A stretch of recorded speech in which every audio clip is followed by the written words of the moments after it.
Hello दोस्तों, मैं शिवम कुमार अपने YouTube channel SV coaching classes में आपका हार्दिक स्वागत एवं अभिनंदन करता हूं। तो आज हम पढ़ेंगे फिजिक्स के कुछ बहुत ही मोस्ट इम्पॉर्टेंट सूत्र है ना, जो कि आपके एग्ज़ाम में या क्लास 9 से इंटर तक या फिर आप किसी भी कंपटीशन की तैयारी करते हैं तो उसमें आपको ये एग्ज़ाम मीन्स ये जो फार्मूले हैं आपको पूछ रहता है कि बताइए इसका मात्रक क्या होता है, इसकी विमा क्या होती है या फिर इसका फार्मूला क्या होता है ना। तो ये सब चीज़ें आपके एग्ज़ाम में बहुत ही ज़्यादा पूछी जाती हैं और ये सब आपके फिजिक्स में आपको बहुत ही ज़्यादा हेल्प करेंगे, है ना। तो चलिए बिना देरी करते हुए हम शुरू करते हैं और देखते हैं कि हमने इंपॉर्टेंट फार्मूले आपके लिए क्या क्या लिख रखे हैं और इनको कैसे लर्न करेंगे। ठीक है, तो चलिए हमने लिख रखा है, देखिए हमने जैसे लिखा है फिजिक्स के महत्वपूर्ण सूत्र, इंपॉर्टेंट फार्मूला ऑफ फिजिक्स, है ना। तो देखिए, तो सबसे पहले मैंने क्या लिखा है, मैंने लिखा है वेग या चाल। सबसे पहला मैंने लिखा है वेग या चाल। अब इसका मात्रक क्या होता है, देखिए मात्रक हम बाद में करेंगे, पहले आप फार्मूला देख लीजिए। तो वेग या चाल इसका होता है v बराबर एस अपॉन टी। ठीक है, अब यहाँ ये मैंने v के लिए लिखा है, वेग के लिए लिखा है वेग बराबर विस्थापन बटे समय। वेग विस्थापन को एस से डिनोट करते हैं, तो वेग बराबर क्या हो जाएगा, विस्थापन बटे समय। और चाल के लिए क्या होता है, चाल बराबर होता है दूरी बटे समय, है ना। ये है। अब ये दूरी और विस्थापन में डिफरेंस क्या है, तो इसके लिए हम आपको नेक्स्ट वीडियो में प्रोवाइड करेंगे, उसमें आपको बताएंगे हम कार्य और भार में अंतर क्या होता है, दूरी और विस्थापन में अंतर क्या होता है, ये सब चीज़ें हम आपको बाद की वीडियो में बनाएंगे। आज की इस वीडियो में हम फार्मूले देख लेते हैं। ठीक है, तो ये आपका हो गया वेग के चाल बराबर v बराबर एस अपॉन टी। ठीक है, दूसरा हमने क्या लिखा, त्वरण। त्वरण क्या होता है, त्वरण होता है वेग परिवर्तन की दर, है ना। तो वेग परिवर्तन की दर को हम क्या कहते हैं, त्वरण। और त्वरण को फार्मूला क्या होता है, a बराबर v minus you upon T. v क्या होता है, v आपका अंतिम वेग होता है, u आपका प्रारंभिक वेग होता है और t आपका क्या होता है, समय। तो a बराबर v minus you upon T है, यह हो जाएगा दूसरा फार्मूला। तीसरा क्या है, संवेग। संवेग बराबर क्या होता है, p बराबर m इंटू v। m क्या होता है, द्रव्यमान, और v क्या होता है, आयतन। द्रव्यमान इंटू आयतन। ठीक है, तो द्रव्यमान इंटू वेग, हाँ द्रव्यमान इंटू वेग होता है। ठीक है, तो p बराबर m इंटू v। आवेग, अब आवेग क्या होता है, आवेग मतलब इम्पल्स। ठीक है, इसको हम j से डिनोट करते हैं आवेग। तो j बराबर f इंटू टी, मतलब बल गुणे समय, है ना। तो आवेग बराबर क्या हो जाएगा, बल गुणे समय, ये हो गया। फिर पांचवा हमारा क्या, घनत्व। घनत्व जिसको कहते हैं डेंसिटी, इसे स्मॉल डी से प्रदर्शित करते हैं। तो स्मॉल डी लिखिए या फिर हमने लिखा है रो। तो रो बराबर m अपॉन v भी होता है या t बराबर m अपॉन v होता है। m क्या है आपका द्रव्यमान और यहाँ p क्या है, यहाँ पर v जो है आयतन है। ठीक है, मास अपॉन वॉल्यूम। ठीक है, तो ये हो जाएगा डेंसिटी बराबर घनत्व बराबर m अपॉन v, द्रव्यमान बटे आयतन। ठीक है, अगला आपका फार्मूला क्या होता है, बल के लिए, बल मतलब फोर्स। अब F बराबर आपने पढ़ा होगा न्यूटन का द्वितीय नियम, है ना। तो बल मतलब F बराबर m में द्रव्यमान गुणे त्वरण, है ना। तो ये हो जाएगा बल का फार्मूला। ठीक है, आगे देखिए हमने लिखा है कार्य। अब कार्य क्या होता है, मतलब वर्क। और W, अब वर्क को हम किससे डिनोट करते हैं, W से। कैपिटल W बराबर क्या होता है, बल गुणे विस्थापन। W बराबर F इंटू एस होता है। ठीक है, फिर 8 नंबर में देखिए क्या है, शक्ति। शक्ति मतलब पावर। पावर का मतलब क्या होता है, देखिए यहाँ पर P बराबर फार्मूला क्या हो जाएगा, P बराबर W अपॉन टी, कार्य बटे समय, है ना। तो P बराबर W अपॉन टी हो जाएगा। फिर अगला क्या है, 9 नंबर गतिज ऊर्जा, जिसको बोलते हैं काइनेटिक एनर्जी। इसीलिए मैंने शॉर्ट फॉर्म में के लिखा है, काइनेटिक एनर्जी। तो इसके लिए क्या होता है, हाफ mv स्क्वायर। द्रव्यमान गुणे v मतलब क्या होता है, वेग, है ना। तो वेग का स्क्वायर हो जाएगा, तो द्रव्यमान गुणे वेग का स्क्वायर। तो गतिज ऊर्जा बराबर क्या हो जाएगा, हाफ mv स्क्वायर, यह हो जाएगा। फिर 10 नंबर फार्मूला क्या है, स्थितिज ऊर्जा, जिसको बोलते हैं पोटेंशियल एनर्जी।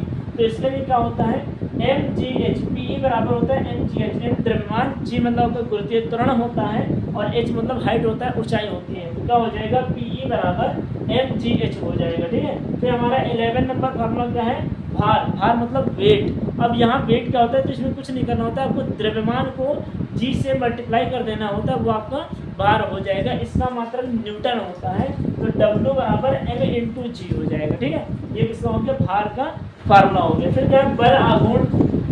अब ये बल आघूर्ण क्या होता है, तो देखिए बल आघूर्ण को हम टाउ से प्रदर्शित करते हैं, जो उल्टा जे बनता है। देखिए वहाँ जे है, ये टाउ उसको बोलते हैं जो उल्टा जे बनता है। तो टाउ बराबर क्या हो जाएगा, F इंटू आर हो जाएगा। ठीक है, ये आपका हो गया टाउ बराबर F इंटू आर। फिर क्या है, देखिए 13 नंबर पृष्ठ तनाव, है ना, सरफेस टेंशन। पृष्ठ तनाव T बराबर इसको मिलता है F अपॉन L, है ना। ये T बराबर F अपॉन L हो जाएगा और बल बटे लंबाई हो जाएगा। उसके बाद कोणीय वेग क्या होता है, देखिए कोणीय वेग, एंगुलर वेलोसिटी, W बराबर delta theta upon delta T. अब ये डेल्टा थीटा क्या होता है, डेल्टा मतलब होता है परिवर्तन करना में बदलाव आना है ना। तो यहाँ क्या हो जाएगा, W बराबर delta theta upon delta T, ये कोणीय वेग का फार्मूला होता है। फिर देखिए विद्युत धारा का फार्मूला क्या होता है, करंट का, इलेक्ट्रिक करंट I बराबर V अपॉन R, ये आपने ओम का नियम पढ़ा होगा, वहीं से ये उत्पन्न होता है, वहीं से निकलता है। तो I बराबर V अपॉन V आपको पता है विभव होता है, R आपकी प्रतिरोध होता है, तो I बराबर V अपॉन R हो जाएगा। फिर क्या है देखिए इसमें गुरुत्वाकर्षण बल, ये बहुत ही ज़्यादा कंपटीशन में बहुत ही ज़्यादा पूछता है, इसका मात्रक पूछ लेता है, इसकी विमा पूछ लेता है। तो हम जब इसके बाद वीडियो लाएंगे तो हम उस वीडियो में हम सबकी विमा और मात्रा आपको बता देंगे, ठीक है, ताकि आपको एकदम सॉलिड हो जाए। तो गुरुत्वाकर्षण बल का फार्मूला क्या होता है, F बराबर capital G m1 m2 upon r square, है ना। ये m1 और m2 द्रव्यमान होते हैं, ये आपका गुरुत्वाकर्षण नियतांक होता है, और जो r होती है वो दूरी होती है, दोनों द्रव्यमानों के बीच की दूरी होती है, ठीक है। तो ये आपको हो जाएगा। फिर प्रतिरोध, अब प्रतिरोध क्या होता है, तो प्रतिरोध का रेजिस्टेंस है ना, वो क्या होता है, R बराबर वो होता है V अपॉन I। तो ये आपको देखिए R वहाँ भेजेंगे, I यहाँ जाए, तो R बराबर V अपॉन I प्रतिरोध का मात्रा हो जाएगा, ठीक है। अगला देखिए विभव, पोटेंशियल विभव क्या होता है, तो विभव बराबर V बराबर W अपॉन Q होता है, कार्य बटे आवेश, है ना। तो ये हो जाएगा V बराबर W अपॉन Q, ठीक है। ये आपके इतने फार्मूला हो गए। फिर देखिए 20 नंबर क्या है, प्रतिरोधकता।